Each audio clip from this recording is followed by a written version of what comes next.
Why, yes. Yes, it is. CD Projekt Red, with its beefy long arms, retrieved this game from the depths of gamer hell, only to pull it up to a level worthy of its original hype. The game now is simply breathtaking. Thanks, Neo. But if I'm honest, I did play this game right after completing Starfield, which feels kind of ancient in comparison, so my scale might be completely broken. I do have an original review of Cyberpunk. Originally, I thought it could have been a great game, but it didn't really deliver on anything it promised, and it turned out to be quite average. Although I did give it a 10 out of 10, but that's for different reasons.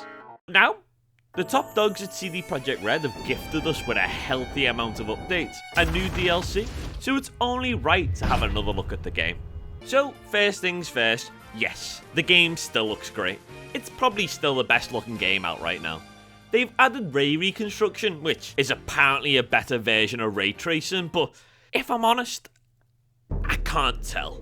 Everybody talks about how massive the change is, but I'm just here playing one big game to spot the difference. Can you see anything different here? That was a trick question, fucko, they were the same video. Okay, I'll actually put up a different one. Look, there's barely any difference. Yes, a light bounces off a mirror differently, wow. My opinion with the story pretty much remains the same as my last video on this, but for the DLC, I actually kinda loved it. I won't go into too many spoilers, but you're basically like a secret agent spy who infiltrates into this little part of the town that's being cut off. It's got a really good theme to it, but if we're all being honest, Idris Elba's the star of the show, and I'd have jumped off a rooftop if he told me to. They're all just lucky that he's working for the good guys. I do wish they let me pick a more evil route in the game, but then again, they let me wear another man's skin, so I can't really complain. Sometimes you gotta take the good with the bad. Surprisingly, in this DLC, one of the best moments is I got to see the world-famous Mr. Hands. I couldn't believe they actually let me meet him face to face. Who would have guessed he was just a big hand? Now, the gameplay is honestly where CD Projekt Red have made the biggest improvements. Before you ask, yes, it still does have all of its glitches, but other than that, it feels like a completely different game, which, looking back, is probably a very good thing. For one, well, the police actually exist. No, it's not implemented perfectly, but who knew just adding a police system would make such a big difference to the city?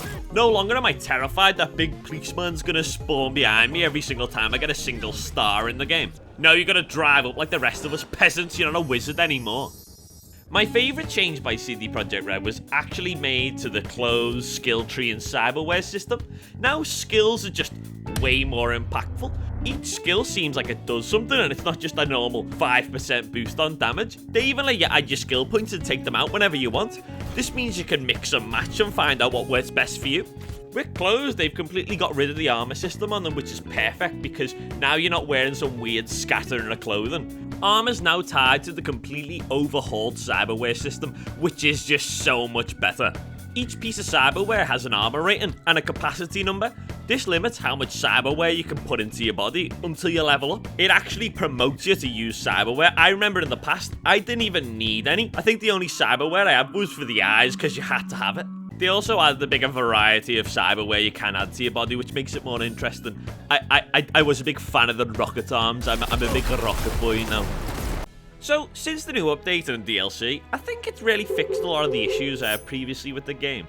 It's basically No Man's Skied itself back into relevance. If I was to rate it on a Starfield to Baldur's Gate, I'd probably give it a Cyberpunk, of course.